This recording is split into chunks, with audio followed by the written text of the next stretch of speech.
Aktivis demokrasi sekaligus Direktur Demokrasi in Election Empowerment Partnership atau DIP Indonesia, Neni Nurhayati ajukan somasi kepada pemerintah Provinsi Jawa Barat setelah diancam oleh pendukung Deddy Mulyadi, Senin 21 Juli 2025. Setelah kritiknya diunggah ulang oleh Deddy Mulyadi, serangan terhadap Neni semakin liar. Ia diancam akan disiksa oleh pendukung sang gubernur. Neni nilai kepala daerah harusnya fokus pada kinerja, bukan pencitraan. Ia juga sayangkan banyak buzzer serang pihak kontra kebijakan pemerintah. Setelah kritik itu viral, akun Instagram Neni dibanjiri hujatan dan ancaman.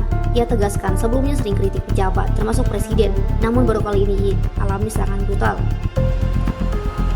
Akhirnya Neni melayangkan somasi kepada Pemprov Jabar karena fotonya ditampilkan tanpa izin dalam unggahan klarifikasi akun Diskominfo Jabar.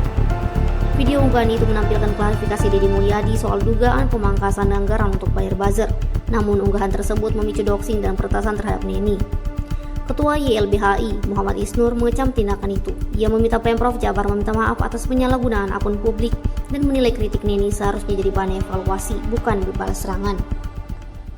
Download Tribun X sekarang, menghadirkan lokal menjadi Indonesia.